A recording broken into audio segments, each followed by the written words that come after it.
Bismillahirrahmanirrahim. Allahu Akbar.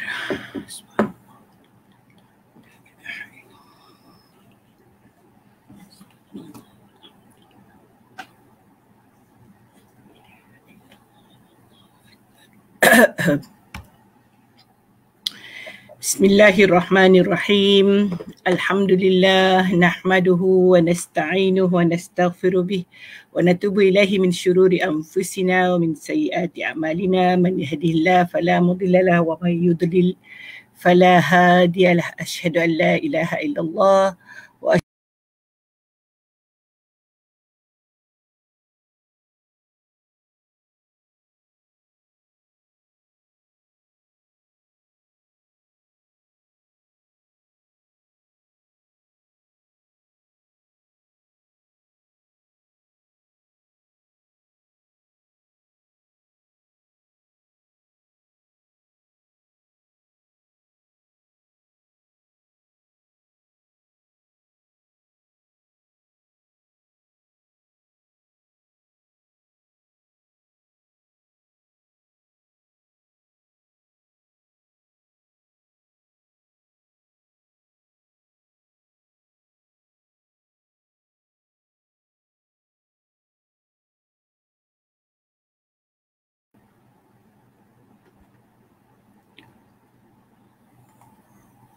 kenapa pula ni? Maaf ya. Bismillahirrahmanirrahim. Selamat pagi, salam sejahtera semua dan saya mohon maaf ya. Saya terlambat, dia memang ada gangguan saya punya ni daripada tadi. Saya mohon pada sesiapa yang ada di sana, nampak wajah saya ke atau macam mana ada nampak apa-apa di skrin yang tidak sesuai lah, macam tu. Siapa yang ada ni?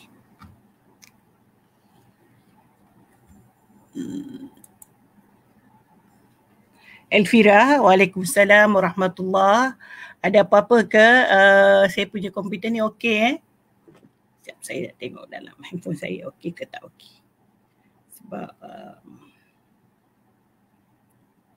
dalam komputer saya ni dia keluar benda lain pula. Okey, bismillahirrahmanirrahim.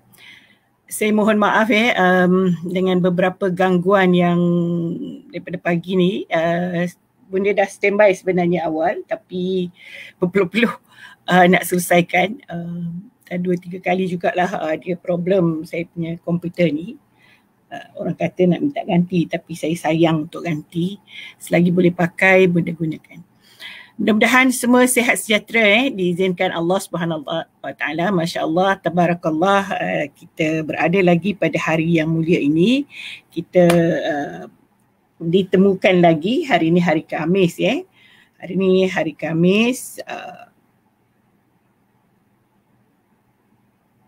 Okey, Elvira kata okey, jelas.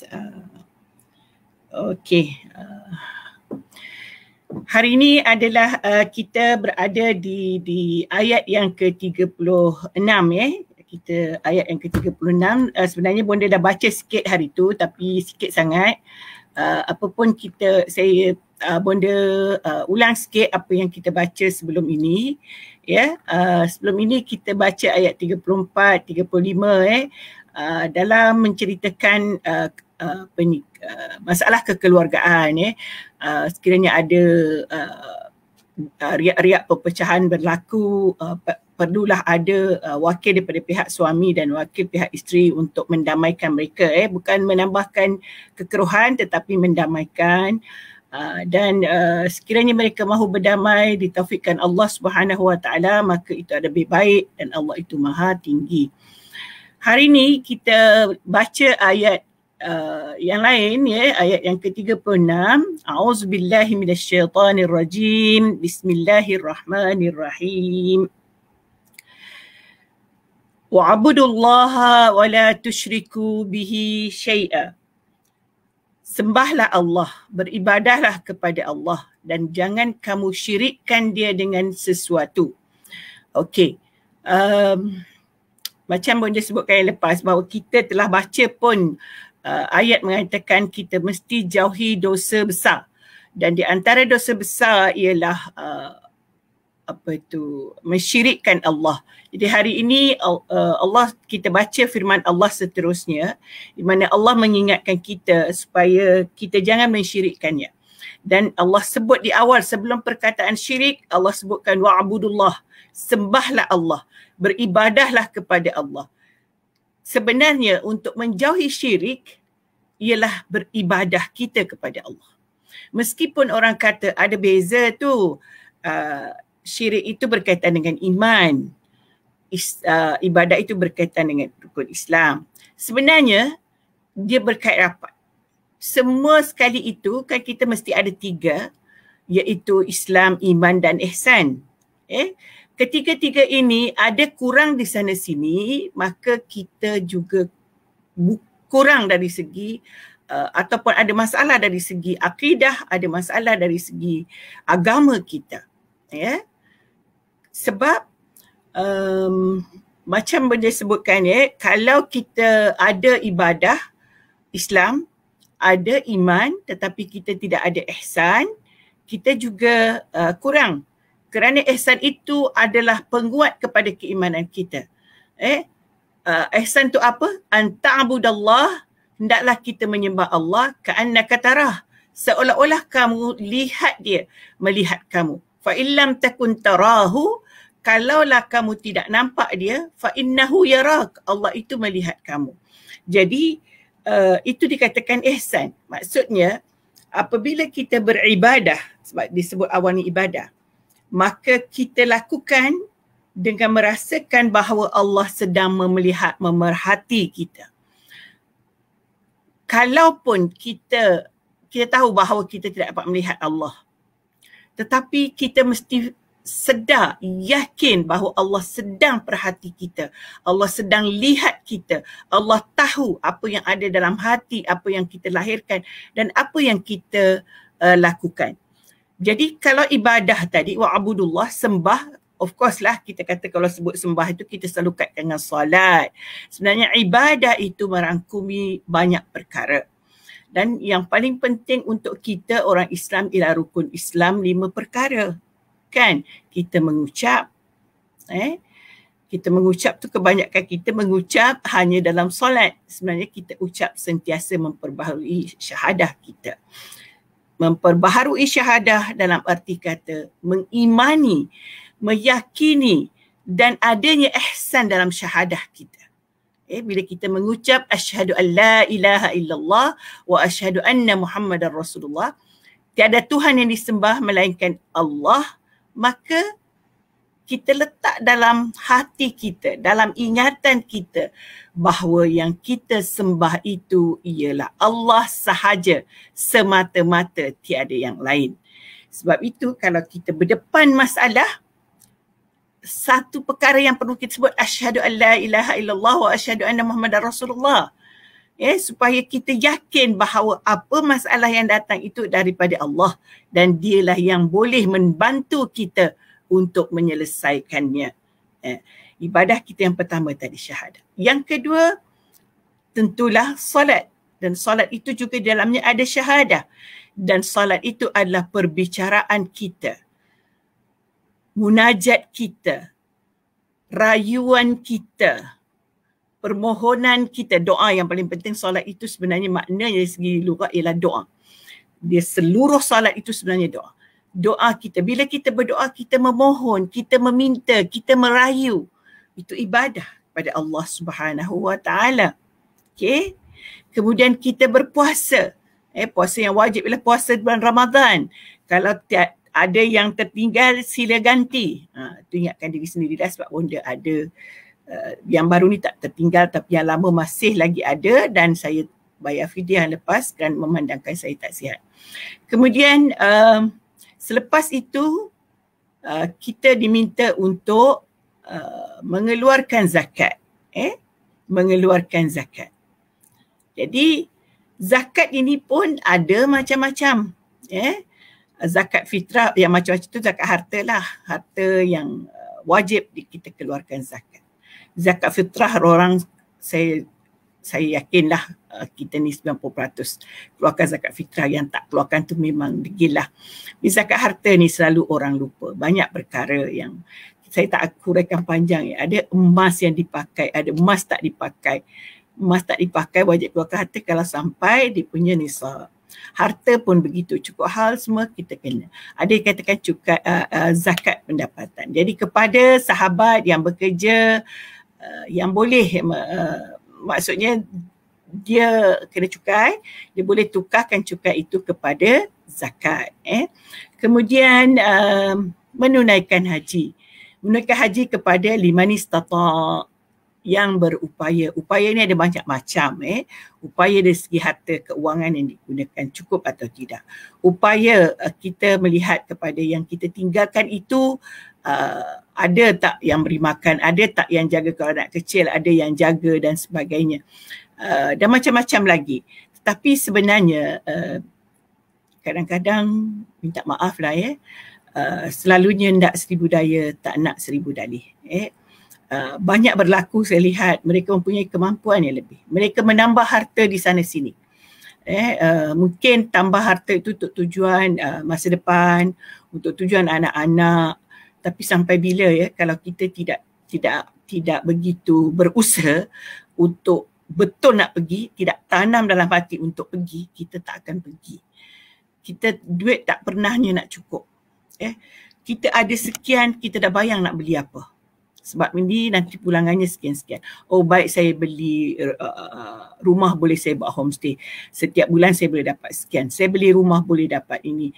Saya beli kereta boleh ini, boleh. Saya beli kereta untuk sewakan dan terutamanya yang bisnes ada. Kita fikir untuk modal dan sebagainya. Tapi modal kita untuk beribadah kita lupa. Terus terang saya ingatkan diri sendiri dan juga sahabat semua, kita pergi haji, pergi umrah sebenarnya tak kurang, bertambah ada. Kalau nak murah rezeki, ingatlah keluarkan zakat pun begitu, infak pun begitu, pergi haji pun begitu. Saya kira pergi haji, pergi umrah, duit habis juga kalau tak pergi pun. Begitu juga anak-anak terbiar juga, tak pergi pun sama je cara kita menjaga. Pergi hanya beberapa hari. Kalau kita rasa kita tak mampu yang duduk lama, kita ambil yang duduk dengan tempoh masa yang pendek. Ada sekarang 2 minggu, 20 hari dan sebagainya. Ini nanti kalau habis COVID lah. Tahun ini memang tak ada lah dan kita termasuklah dia katakan yang tidak upaya. Tidak upayalah sebab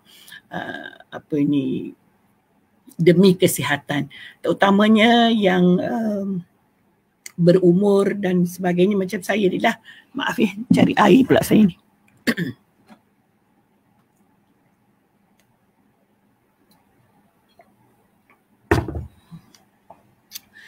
Okey, panjanglah cerita kita tentang ibadah. Jadi perintah Allah dikata wa'budullaha, beribadahlah kepada Allah. Wala tusyriku, Allah sambungkan dengan ayat dan janganlah kamu syirik. Kerana apa? Kadang-kadang kita ni beribadah tetapi boleh membawa syirik. Contoh. Saya pergi umrah. Nak pergi umrah banyak kali supaya orang menghormati saya sebagai orang yang rajin beribadah. Maka itu membawa kepada syirik.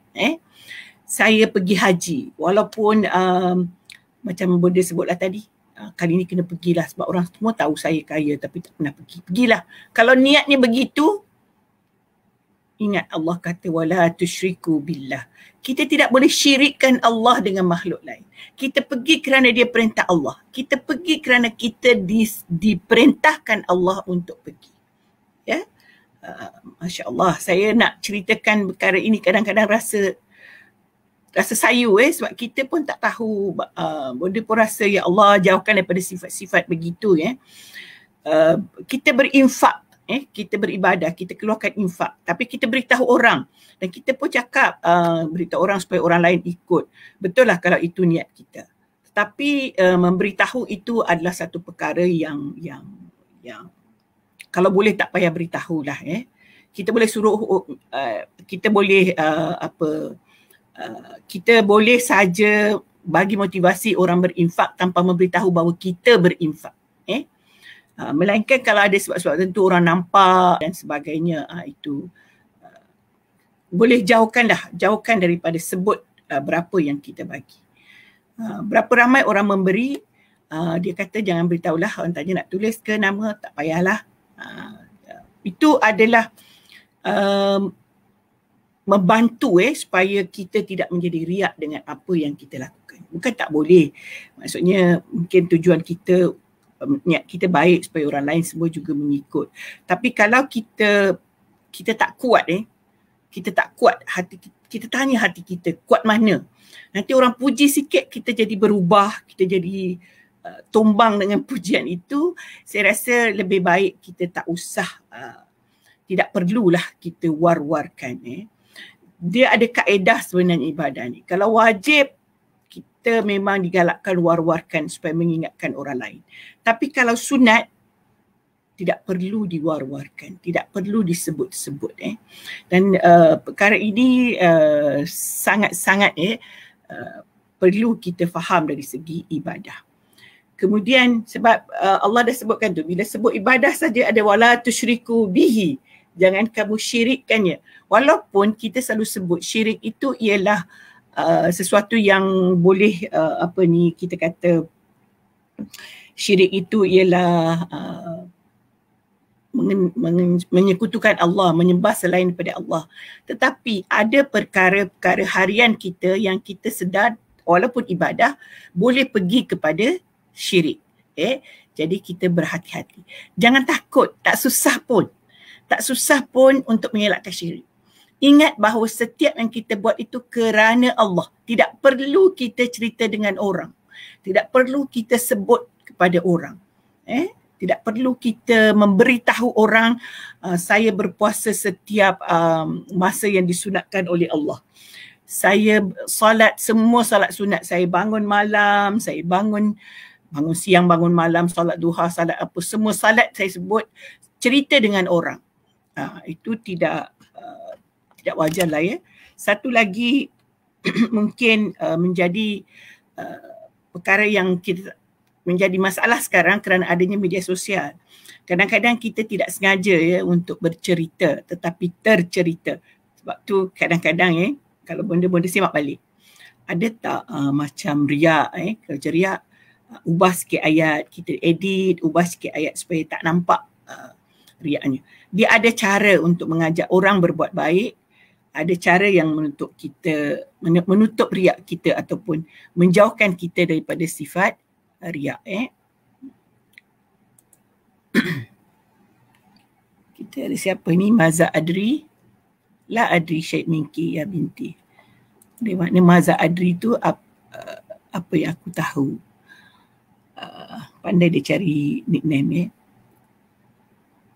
Siapa ni? Rohaiza Rahmat. Rohaiza Rahmat daripada Saudi sudah menunaikan umrah ke belum? Sebab ialah tempat tertutup kan, tempat masih lagi ikut rezeki lah kan. Saya nak tengok dulu sebelum saya sambung lagi. Kita Rohaiza Rahmat tadi, waalaikumsalam.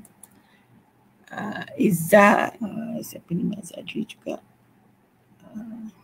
Okey. Yang penting semua sihat sejahtera lah Okey. Seterusnya ayat ini menerangkan syirik itu kita kena ingat syirik apatah lagi tadi Bonda sebut tentang ibadah, apatah lagi benda-benda lain lagilah bermasalah kalau ibadah pun kita boleh membawa kepada syirik, apatah lagi perkara lain. Contohnya kita menghormati orang tu tidak melakukan solat kerana dia bos kita, dia kata tak boleh rehat daripada pukul sekian ke pukul sekian. Sedangkan waktu dah habis. Siapa yang kita takut, Allah atau dia? Kadang-kadang kita kena ingat ada pekerjaan yang menuntut kita terpaksa berkorban perkara agama. Saya rasa kita kena yakin bahawa Allah yang memberi rezeki. Bukan bos kita yang beri rezeki. Jadi kalau perkara itu bertentangan dengan syarak adalah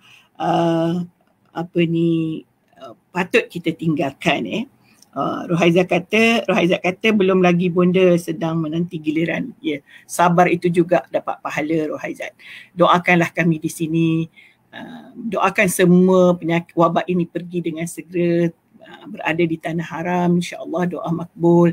Doakan kami semua sini sihat-sihat, satu masa kami akan dapat pergi juga. Ya. Okey, seterusnya kita lihat ayat seterusnya.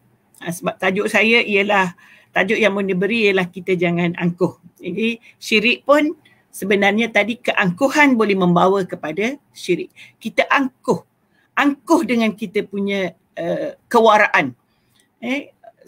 Sebab itu dalam sabar ada sebut sabar orang yang warak. Sabar untuk menahan hatinya daripada bersikap ego. Kita tak boleh rasa bahawa kita ini memang orang warak lah. Sunat semua buat, jangan kata yang fardu. Dan kita pun yakin bahawa kita menjadi ahli syurga. Sungguh tidak boleh kita buat begitu, ya. Subhanallah. Masya Allah, Rasulullah itu diampunkan dosanya yang terdahulu dan terkemudian terus sahaja memohon keampunan. Terus beribadah, tidak berhenti, bangun malam dan sebagainya. Dan dia tak pernah merasa dialah yang paling baik. Walaupun Allah menjanjikan padanya keampunan. Jadi apatah lagi kita. Bagaimana banyak pun kita rasa kita punya ibadah, ingatlah bahawa sangat kecil sebenarnya. Kita perlu tambah. Kita tak boleh angkuh. Sebab itu Bonda buat tajuk angkuh dalam tajuk ini. Sebab nanti tengok akhir ayat ini. Wabil walidaini ihsana. Dan satu lagi Allah pesan selepas mengatakan jangan syirik ialah berbuat baik kepada ibu bapa. Ingat tu, ya. Begitu dahsyatnya. Selepas syirik Allah terus ingatkan wabil walidaini ihsana. Sesiapa yang masih ada ibu bapa, berbaktilah kepada mereka. Jangan tunggu esok, jangan tunggu tiada. Tanyalah orang yang telah tiada ibu bapanya. Memang satu perkara yang sangat-sangat menyedihkan, sebab kita rasa kita sudah tiada lagi tempat untuk memberikan kebaikan dan mendapat barakah daripada Allah kerana kebaikan kita kepada ibu bapa. Tapi kita yang telah tiada ibu bapa, Allah itu maha mengetahui. Doa kita kepada ibu bapa itu sampai dan kekal bila-bila. Doa kita kepada ibu bapa sampai pada bila-bila masa. Sebab itu bila ada orang kata baca Quran itu tak sampai pahala kepada si mati, kita kena faham. Kalau Allah kata pahala kita sampai kepada ibu bapa dengan doa kita kepadanya. Quran itu adalah doa. Bila kita baca ayat tentang pengampunan, kita terus, ya Allah ampunlah ibuku. Kita baca ayat tentang bagaimana seksa di azab kubur. Ya Allah jauhilah ibuku, bapaku daripada azab kubur. Itu kan doa. Itu adalah doa. Sebab itu saya tengok kalau Arab ni dia buat maktam, dipanggil maktam ni kalau ada kematian. Dia baca Quran, seorang je baca. Yang lain tu dengar. Sebab dia nak hayati apa yang dia baca. Senyap semua. Disediakan kopi supaya tak ngantuk. Kemudian senyap, tunduk dengar bacaan Al-Quran itu. Dia bukan baca ramai-ramai macam kita. Semua baca, awak baca tujuh, saya baca ramai-ramai begitu. Suara gungung-gungung tak dengar. Sebenarnya cara lebih baik seorang baca, walaupun baca satu juzuk je satu malam, 2 baris, 2 muka surat, 3 muka surat, tapi kita faham. Dan setiap yang ada dalam ayat itu kita doa. Sebenarnya boleh nak baca ramai-ramai itu, bukan salah. Nanti kata ustazah kata tak boleh. Saya nak beritahu, Bonda nak beritahu cara yang betul ialah dengar dan doa. Sebab bimbang juga kalau duduk dengar tu tertidur, senggut-senggut, macam ngangguk tapi senggut. Jadi okey, kalau kita nak baca sendiri itu pun baik juga. Kita duduk menghayati, memahami, doa untuk diri kita, doa untuk keluarga kita, doa untuk ibu bapa kita yang telah tiada. Ya. Dan yang masih ada pun lagilah kita doa. Dan kita insaf, kalau ada ibu bapa ni tolonglah, please lah insaf. Kadang-kadang kita ni serah kepada seorang adik-beradik kita jaga. Kita pun kata tak apalah, dia ada adik yang ni ada dekat, itu ada dekat. Kenapa kita tidak fikir bahawa saya adalah anaknya dan saya mesti cari pahala. Sabtu dan Ahad adalah cuti. Kalau cuti Sabtu Ahad lah, ada negeri cuti Jumaat dan Sabtu. Gunakan sepenuhnya untuk berada dengan ibu bapa. Dia kadang-kadang kalau jadi anak yang juga berada di akhir usia macam bonda ni, kalaulah mak saya masih hidup memang satu masalah. Sebab untuk pergi jauh adalah satu masalah besar. Alhamdulillah semasa hayatnya memanglah saya pun berusia. Mak saya meninggal ketika umur saya 61 tahun. Tapi alhamdulillah Allah beri kesihatan, saya masih mampu lagi naik bas, balik sendiri. Itu yang saya syukuri kepada Allah Subhanahu Wa Taala. Tetapi bayangkan kalau sekarang saya dengan kekangan coronavirus, dengan kekangan tidak mampu berjalan jauh, itu adalah lain daripada yang dikatakan tidak berbuat baik kepada ibu bapa. Maksudnya orang tu sihat, muda, dekat, ada kemudahan-kemudahan yang dia boleh balik. Boleh jumpa ibu bapa dia, tetapi dia tak balik. Saya selalu tengok ada berlaku macam ni. Raya pun balik, makan-makan raya, basuh-basuh pinggan sekejap, lepas tu pergi. Tak duduk pun dengan ibu bapa. Kadang-kadang alasannya sebab ibu bapa pun dah ingatan tak kuat, tak payahlah. Bukan mak tahu pun saya datang atau tidak datang. Ni bonda dah sebut dah. Hari tu dah sebut. Ulang lagi. Memang ibu bapa kita tidak tahu pun kita datang atau tidak kerana pemikirannya, akalnya, kerana dia dah nyanyuk dan sebagainya. Tetapi Allah tahu. Allah nampak. Allah yang kira, malaikat yang tulis. Please ingat itu. Kalau kita tidak mampu menjaganya kerana susah nak jaga, orang lain jaga pun macam tu juga. Kenapa kita kata, oh saya tak sangguplah jaga. Ingatlah bahawa adik-beradik kita yang lain pun ada perasaan begitu. Kalau hari itu dalam sebulan ada 30 hari dan kita ada 5 orang adik-beradik, maka 6 hari sahaja dalam 1 bulan kita jaga. Tapi dia pergi rumah kita 1 hari, dia sibuk nak balik, ketuk pintu orang nyanyuk kan. Kita pun tak sanggup, tak sanggup pergi ambil mak ni, saya hantar balik lah mak, saya tak sanggup jaga, saya hantar balik lah bah, tak sanggup. So ini orang yang tak sedar diri. Ingat apakah berbeza dia duduk rumah kita atau dia berbeza duduk rumah anak-anak yang lain? Dulu dia lahirkan kita sama saja. Dia lahirkan anak bongsu macam tu, dia lahirkan anak nombor 2 begitu, anak nombor 3 begitu, anak ke-10 begitu. Sakitnya pun sama saja. Tapi kita sangat berkira untuk menjaganya. Ingat ini firman Allah yang jelas dalam Al-Quran. Wa bil walidaini ihsana. Buat baiklah kepada ibu bapa. Jangan menyesal setelah dia tidak ada. Kantong pahala ada ketika dia ada untuk kita jaga. Okey. Tak boleh cerita panjang bab ni, macam sedih pula. Bismillahirrahmanirrahim. Sebenarnya makin tua ibu bapa kita, makin dia berada di keadaan lemah, keadaan yang makin kita perlu kasihi mereka. Makin mereka kalau nyanyuk, makin kita jaga. Makin dia terbaring, makinlah kita pergi. Bukan, oh dulu senang kalau ada mak kita ambil bawa ke rumah kita. Iyalah dia boleh masak sendiri, boleh jaga anak kita, bukan happy kita kalau dia ada. Tapi bila dia dah datang rumah kita, nak pergi bilik air kena bawa, nak itu, nak mandi kita kena mandikan. Oh, kita rasa susah.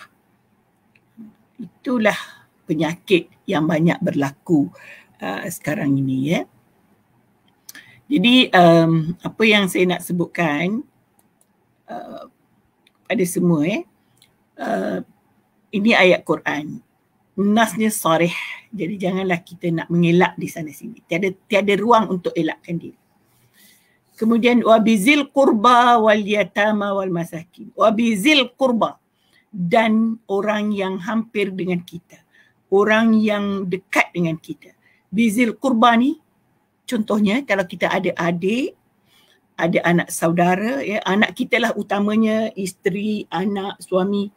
kalau kita ada kemudahan keuangan dan sebagainya untuk kita bantu, maka kita bantu yang hampir dengan kita dulu. Adik kita tak cukup nak sekolah, nak pergi mana belajar, tak ada duit. Mak kita tak mampu. Tiba-tiba ada orang datang, kita cari kat mana nak hantar ke Palestin, nak hantar ke Vietnam, nak hantar ke Rohingya. Tak salah hantar, tapi lengkapkan dulu yang dekat dengan kita. Ada baik kita taburkan kita punya sedekah kalau kita mampu.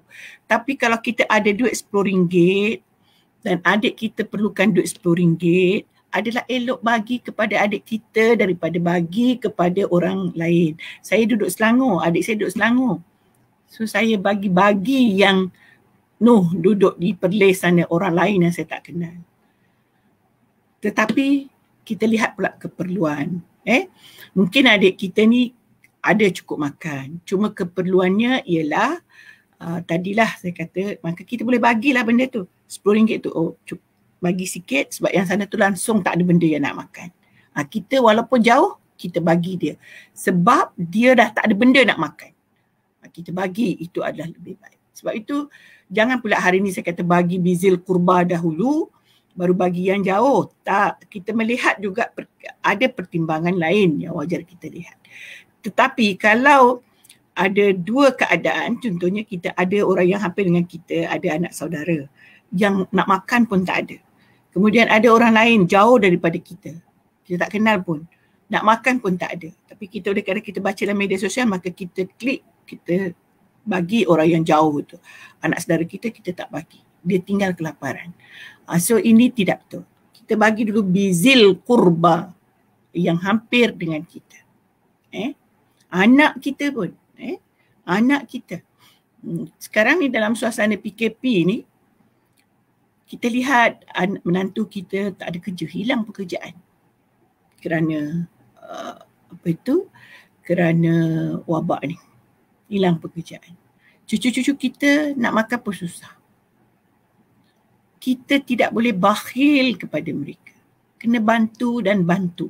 Nanti kita pun fikir, aku pun rasa tak cukup ni. Memang kita rasa tidak cukup. Tapi kita genapkan. Sebab itu kita selalu lihat dalam orang yang dekat dengan kita, apa kekurangan mereka. Kalau perlu bantuan, tak semestinya bantuan harta, kasih sayang, doa tu paling penting. Kita doakan menantu kita, doakan anak kita, doakan cucu kita, adik kita, dimurahkan rezeki dari Allah, cukup hartanya untuk keluarganya, menyara keluarganya. Kita doakan mereka murah rezeki, mudah-mudahan mereka mampu bersedekah, mampu berinfak dan sebagainya. Itu perlu ada. Sebab itu saya memang berharap sangatlah kita faham cara-cara pembahagian infak kita ni kepada siapa. Sahabat pun kira dekat juga kerana kita tahu kalau mereka perlu, kita kena bantu mereka. Okey. Kemudian selepas itu wal yatama, anak-anak yatim. Ada wiyah pun tak tengok. Betul, kita kemudian wal yatama, anak-anak yatim. Ni kita dah baca banyak dah daripada hari itu. Kalau dalam ruang lingkup keluarga kita, kita ada anak yatim, maka perlu kita bantu mereka dahulu daripada anak yatim yang lain. Daripada anak yatim yang lain. Terutamanya yang lain tu memang kadang-kadang susah. Tak boleh beli itu, tak boleh beli ini. Tapi dia ada suami, ada bapa. So dia boleh ada kudrat untuk mencari. Tapi anak yatim tu siapa yang nak bantu?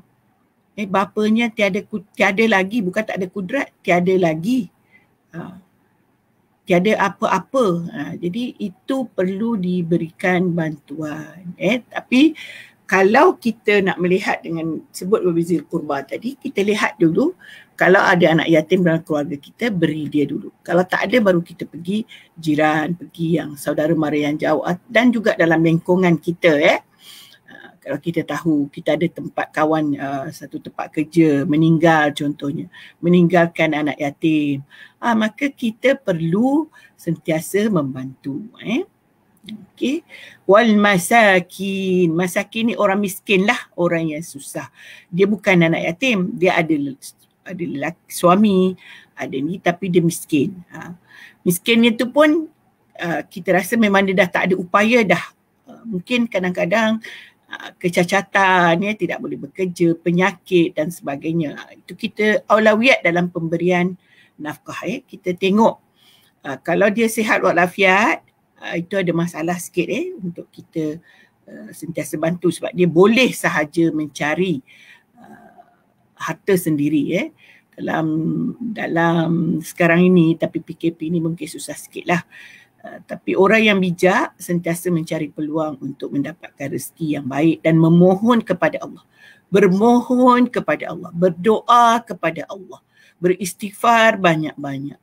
Sentiasa dekatkan diri kepada Allah, insya-Allah Allah akan memurahkan rezeki, membuka ruang untuk mendapatkan kecukupan dalam dalam harta untuk menyara anak-anak dan sebagainya. Okey. Wal jari zil qurba. Tadi kita dah sebut dah bizil qurba, kerabat. Sekarang wal jari zil qurba, jiran yang hampir.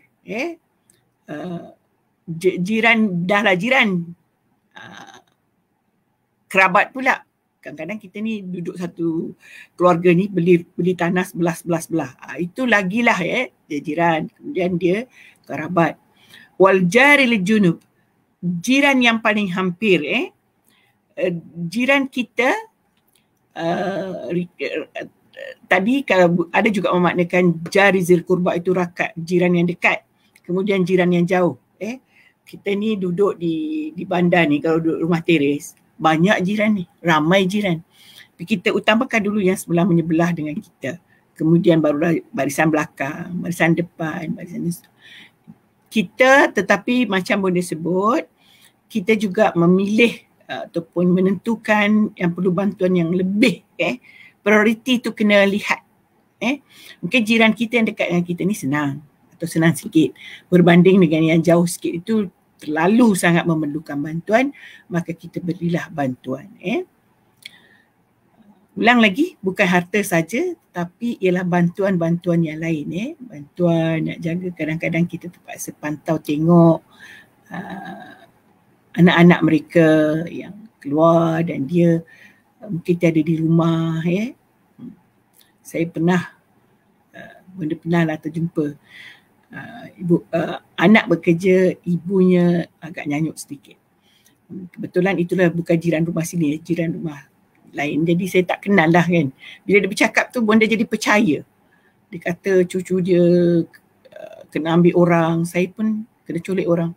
Bonda percaya dan sangat percaya sehingga telefon polis. Tapi bila dengar dia bercakap seterusnya, saya telefon polis balik. Nampaknya makcik ni tak berapa sihat. Saya pun paksa tunggulah, kita tunggu dia sehingga dia anaknya balik. Jangan biarkan dia sendirian, sebab kalau biarkan dia sendirian sekarang, nanti dia pergi cari cucu dia yang dia kata diculik orang, dia pun hilang. Itu adalah kaedah untuk kita bantu. Bukan semestinya kita bantu dengan harta, tapi bantulah dengan tenaga kita, sokongan moral pada keluarga itu dan sebagainya. Kemudian wasahibi bil jambi, dan juga rakan. Rakan ni, kita ni banyak bentuk rakan. Ada rakan kita sekerja. Kalau kita bekerja pejabat, kawan sepejabat, kawan sekerja, kawan selapangan. Kalau kita bekerja di kebun contohnya, kawan sekerja kita di kebun. Kalau kerja di pejabat lah. Kita ada rakan, sahabat yang kita jumpa setiap hari. Dia dah macam adik-beradik kita. Kadang-kadang dia lebih lama dengan kita berbanding orang di rumah kita. Kadang-kadang anak kita ni kita jumpa petang. Pukul 6 petang kita sampai rumah. Pukul 10, 11 dah tidur. Besok pagi pergi lagi. Tetapi kawan sepejabat, pukul 8 pagi kita dah jumpa. Pukul 5 petang baru kita berpisah. Jadi persahabatan itu adalah satu persahabatan yang betul-betul menjadi persaudaraan. Jadi kita kalau mereka menghadapi apa masalah, kita perlu beri bantuan. Kalau bantuan keuangan, kita beri bantuan keuangan. Kalau bantuan tenaga, bantuan apa sahaja, kita perlu hulurkan. Dan keadaan ini kita tidak boleh adanya pergeseran ataupun rasa tidak senang.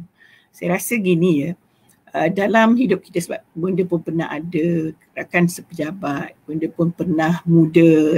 Muda ni macam-macam cabaran. Kadang-kadang kita stres dengan kerja, kita boleh stres dengan kawan. Jadi kepada yang masih lagi ada sahabat, ingatlah sahabat ni tidak selamanya ada dengan kita. Masa kita kerja je, benda dah rasa dah. Bila kita berhenti kerja, bagaimanapun kita rindu, bagaimanapun kita nak berjumpa, sangat sukar. Sangat sukar. Bukan sahaja dalam masa PKP ni, tapi dalam keadaan-keadaan tertentu. Masa ni dah kita ingat kebaikan semua kepada kita. Jadi semasa bekerja ni, sekiranya ada kekeruhan, ada perkara yang pergeseran sedikit, kita terus tanam dalam hati bahawa setiap orang itu ada kaedahnya, caranya sendiri, dan kita juga belum tentu disenangi oleh semua orang. Begitu juga perasaan kita, mungkin kita tersinggung, tapi biarlah sekejap saja, jangan layan, jangan biarkan syaitan itu masuk mengganggu. Kita terus fikirkan bahawa ini cara dia, yang mungkin pada dia bukan perkara yang salah, lalu kita juga tidak boleh menganggap dia perkara yang salah. Mestilah kita terus maksudnya kalau kita ingat gini, kalau saya ingat lama-lama ni kan saya tak boleh buat kerja, baik saya lupa. Saya fikir kerja dan fikir yang baik, sebab dia juga ada banyak kebaikan yang perlu difikir. Fikirkan yang baik daripada dia, jangan fikir yang tidak baiknya. Itu adalah persahabatan yang sangat perlu kita pelihara. Dan satu lagi yang perlu kita beri bantuan ialah wabnis sabil, ialah mereka yang musafir yang perlu bantuan, mereka tiada tempat tinggal dan sebagainya. Itu pula masalah kita sekarang. Kalau ada orang lah tiba-tiba dia datang, Assalamualaikum, saya nak tumpang tidur. Pada masa sekarang ini adalah sangat-sangat tidak berlaku ada orang buka pintu dan ajak tidur. Berbanding kita dulu-dulu duduk kampung, orang tu tak minta tolong pun kita panggil. Kita masakkan, kita hidangkan sebaik mungkin, lebih baik daripada apa yang kita ada, yang biasa. Tapi sekarang ini kerana banyaknya penipuan yang berlaku, maka kita menjadi runsing. Tapi kita bukan tak boleh bantu, kita boleh bantu. Contohlah, kalau orang yang kita tidak kenal dan dia pun minta tolong. Kita telefon dulu, bukan telefon balai polis tu untuk tangkap dia, tidak. Kita beritahu bahawa ada ni kita ambil IC dia, saya nak hantar dia ke, itu pentingnya masjid ada rumah tumpangan, ada tempat untuk berehat, kita bawakan dia makanan dan sebagainya. Kalau kita takut dia mengganggu kita di rumah, sebab kita bimbang. Jadi kita boleh fikir jalan penyelesaian. Kadang-kadang kita tahu ada homestay di mana-mana dekat, kalau kita mampu, kita bayarkanlah dia. Kalau dia memang kata tidak mampu dan sebagainya. Jadi orang yang musafir ini sangat penting kita bantu, sebab kita tahu bahawa mereka tidak ada harta, mereka tinggalkan, terutamanya cerita musafir yang dulu-dulu dia bukan pakai kenderaan, mungkin unta dan sebagainya, mungkin berjalan kaki, mungkin berbasikal. Saya rasa lagi naik basikal untuk keluar perjalanan, masih ada kereta. Dan dalam keadaan-keadaan begini, kita perlu bantu mereka. Dan kita juga sentiasa memberi bantuan kepada yang memerlukan. Dan termasuk juga mereka yang berusaha untuk melakukan kebaikan. Ada orang berjihad untuk berdakwah, kita mesti tolong. Ada orang sedang menuntut, kita perlu bantu. Jadi kita bantu semua yang rasa kita boleh berikan bantuan. Wa ma malakat aimanukum, dan hamba-hamba yang kamu miliki. Selalu kita cerita tentang wa ma malakat aimanukum. Tapi kita tidaklah, sekarang ni tidak ada. Tapi saya ingin beritahu, walaupun pembantu kita tu bukanlah hamba, tetapi mereka lah yang sentiasa ada dengan kita, bantu kita, kita buat baik kepada mereka. Dia termasuk juga al-qurba sebenarnya. Cuba kita lihat di dalam rumah tangga kita, dalam keluarga kita, yang sentiasa ada dengan kita adalah pembantu kita. Terutama yang pembantu yang tinggal serumah, dah lama dengan kita. Kita pun buat mereka macam anak kita ataupun adik kita. So apabila mereka, ibu bapa mereka sakit, mereka perlu bantuan, kita bantu. Dia sakit, kita bantu. Macam-macam lah. Malah kita bantu juga mengajar dia berjimat cermat. Sebab ada pembantu ni, terutamanya ialah mereka jarang ada duit. Jadi bila ada duit saja, mereka macam seolah-olah nak habiskan. So kita ajar. Kalau boleh macam kita kata, okey bulan ni awak gaji 800, saya bagi 400 saja. 400 yang saya simpan, kita tunjukkan buku bank dia. Saya dah masukkan dalam buku bank kamu. Kamu guna yang ni saja. Itu yang, tapi setengah pembantu rumah lah pengalaman bunda. Dia tak percaya. Kita tunjuk pembuku tak percaya. Dia asyik kata dia tak dapat gaji lagi. Padahal kita dah masukkan dalam buku dia. Tapi sedar-sedar bila dia nak balik, bila dia balik, duit dia banyak dan balik ke rumah, ke negara dia boleh buat rumah, barulah dia sedar bahawa kita sebenarnya buat sesuatu untuk dia. Tapi kalau tak, dia pergi heboh lah dengan jiran-jiran yang kita tak beri dia gaji dan sebagainya.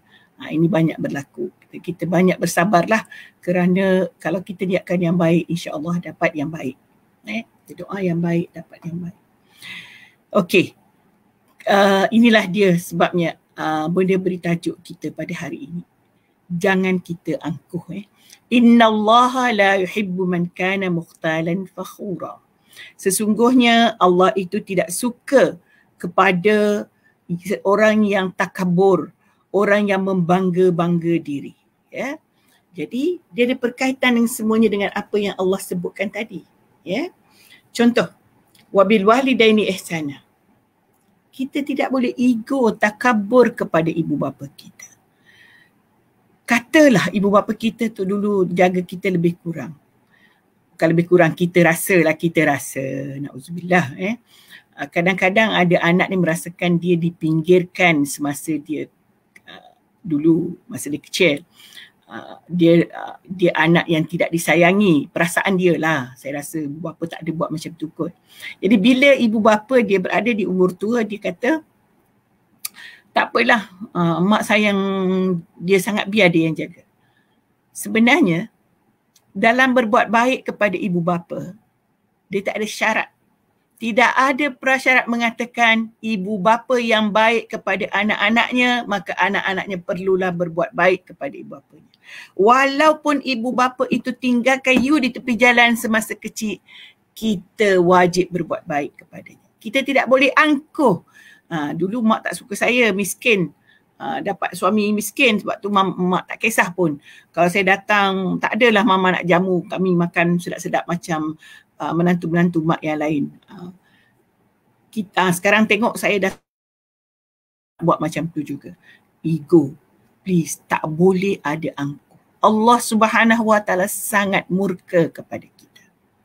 Memang betul ibu bapa tidak boleh berlaku tidak adil kepada anak-anak. Tetapi anak-anak tidak boleh menghukum ibu bapa tadi. Hukuman itu daripada Allah.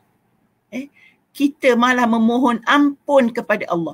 Ya Allah, ampunilah ibu bapaku yang berlaku tidak adil kepada kami. Kita ampunkanlah dia, ampunkanlah dia, ampunkanlah dia. Itu yang kita doa. Bukan kita makin nak menyedihkan lagi di hari tuanya. Itulah seorang anak yang wabil walidaini ihsan. Satu lagi wabil walidaini ihsan, bukan setakat beri duit, bukan setakat menjaga dia tua, ialah memperbaiki agamanya. Kalaulah ibu bapa kita tak pandai mengaji, kita perlu wajib mengajari mereka mengaji. Itu ihsan. Kalau mereka tidak pandai semayang, kita kena ajar mereka semayang. Kalau mereka pandai tapi malas, kita wajib sentiasa mengingatkannya. Itulah ihsan. Jadi bukan fokus pada duit saja. Begitu juga yang diceritakan yang lain-lain tadi, bizil qurba wal yatama wal masakin wal jari zil qurba wal jari junubi was sahibi bil jamb dan sebagainya. Kita juga jaga dari segi dinnya. Kenapa selalu kita baca doa selamat doa selamat yang selalu bunda baca, Allahumma inna nas'aluka salamatan fid din. Yang kita minta selamat dulu ialah agama. Sebab itu bantuan kita paling penting pada saudara kita untuk kita sama-sama masuk ke syurga ialah menjaga agama mereka. Orang kata saya ni orang susah ustazah, nak tolong mak saya pun tak boleh. Bukan mak kita tu perlu duit sahaja. Perlu kasih sayang, perlu bimbingan agama. Saya ada mak mentua yang nyanyuk. Tapi bagusnya dia mengaji bagus. Tetap ingat. Dan dia cukup suka kalau orang minta dia mengaji. Mak baca surah ni, dia hafal banyak surah ayat lazim lah, ayat juz amma, juz 30 tu lah. Tapi dia banyak hafal dan bila kita minta dia baca, dia masih ingat Allah, Masya Allah, Subhanallah. Dengan suara dia yang sedap. Jadi kita pun terpegun, anak-anak saya suka rakam dia ngaji sebab dia memang walaupun umurnya sudah 86, 87, tapi still lagi suara dia mengaji, ingat lagi walaupun benda-benda lain. Masya Allah, Allah itu maha penyayang, menjaga kalamnya. Dia lupa benda lain. Lupa kalau tanya bilik air kat mana dia tak tahu. Dia suruh kita bawa. Tapi sebutlah, mak baca Al-Fajr, dia baca Al-Fajr sampai habis. Mak baca Al-Qari'ah, baca Al-Qari'ah sampai habis. Apatah lagi yang pendek-pendek, Qul huwallah wal asri dan sebagainya. Jadi dalam keadaan ini, biarpun dia tidak ingat, kita mohon kepada Allah, bila dia baca Quran tu, tetap Allah kira pahalanya. Pahalanya Allah bagi kepada dia. Itu yang perlu kita bagi. Dan saya rasa orang yang macam ni, kita nak jugalah satu masa kalau kita berada di hujung-hujung usia kita. Macam benda ni dah hujung usia dah. Biarpun lupa apa, kita tak lupa Al-Quran. Biar lupa apa pun, kita tak lupa Al-Quran. Tak lupa solat. Itu satu perkara yang perlu diingat. Jadi tapi orang yang nyanyuk ni tak wajib dah solat kalau dia tak lupa waktu. Tapi dia lupa waktu. Tapi selalunya orang nyanyuk ni bukan dia lupa waktu. Dia semayang banyak kali. Dia dah semayang lagi. Dah semayang lagi. Lagi-lagi kalau dah jemaah yang pertama tu dengan imam ni. Dia ikut jemaah. Tiba-tiba ada anak dia datang kemudian solat lagi. Dia ikut lagi jemaah. Tak apa. Kita biarkan, kita doakan mudah-mudahan Allah bagi dia pahala. Kerana itu yang dia buat semasa dia sihat walafiat. Dia sentiasa solat jemaah dan sebagainya. Bila dia dah ingatan tak betul. Dia lihat orang solat, dia mesti solat juga. Walaupun dia mungkin salah niat waktu. Orang Zuhur dia semayang asar, orang asar dia semayang Zuhur, begitulah. Kita sentiasa berbuat baik.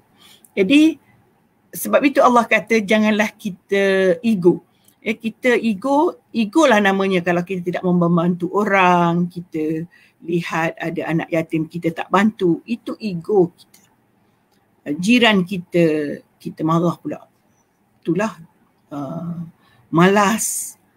Kita pula yang mengatakan dia, komen dia malas.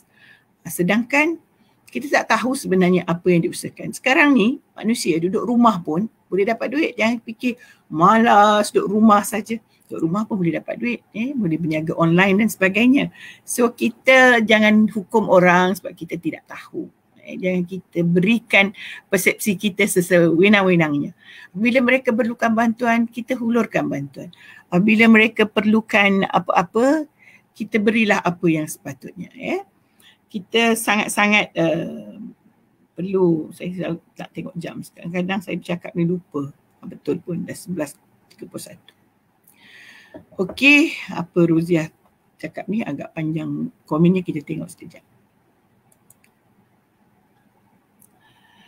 Okey. Saya kira saya tak dapat panjangkan. Kita pun mungkin yang lain-lain boleh baca Ruziah ni ada share tentang pengalaman dia menjaga mak dia kena stroke. Lupa semua masa nak solat Zuhur. Abang saya duduk sebelah. Ya betul. Kadang-kadang orang stroke ni dia lupa. Dia lupa solat tapi orang boleh duduk sebelah dia beritahu.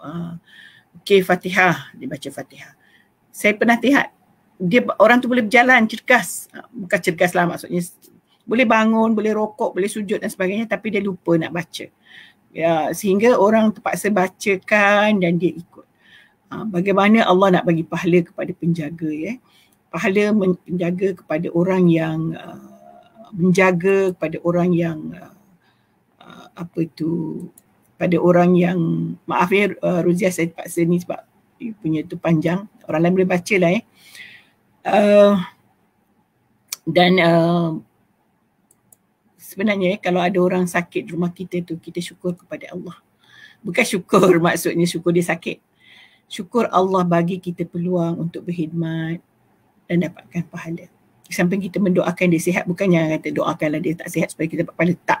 Kita sentiasa berdoa, dan doa kita untuk dia sihat tu pun satu perkara yang penting lah untuk kita sentiasa doakan, dan juga pahala. Mendoakan orang lain adalah pahala.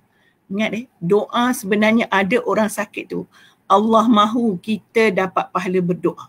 Sebab kita dengar saja orang tu sakit, kita terus doa, ya Allah sihatkanlah dia, kembalikanlah dia dalam keadaan. Sentiasa kirimkan doa tanpa memberitahu dia pun, itu adalah lebih baik. Kita berdoa saja. Okey, mungkin berakhirlah cerita saya. Yang paling penting, kita jangan angkuh, kita lihat orang perlukan bantuan, kita bantu. Jangan kita ingat kita sebut kerana mereka malas, kerana macam-macam lah kita ungkit perkara yang lepas-lepas, itu tidak baik. Siapa sahaja yang termasuk yang disebutkan oleh Allah tadi, dan Allah sebut di awalnya, wala tusyriku bihi syai'a, jangan kita syirikkan Allah. Syirik itu banyak perkara yang boleh menyebabkan syirik.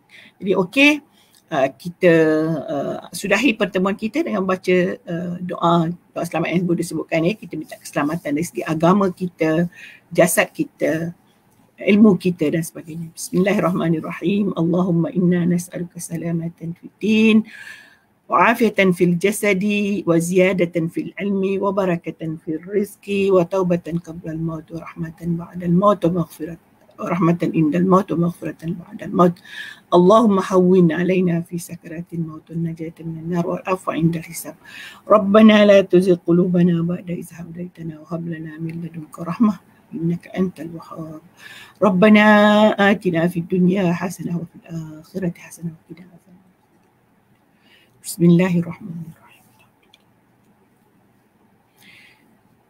Bismillahirrahmanirrahim. Wal 'asri innal insana lafi khusr illa allazina amanu wa 'amilus shalihat. Sekian wabillahi taufiq wal hidayah. Wassalamualaikum warahmatullahi taala wabarakatuh.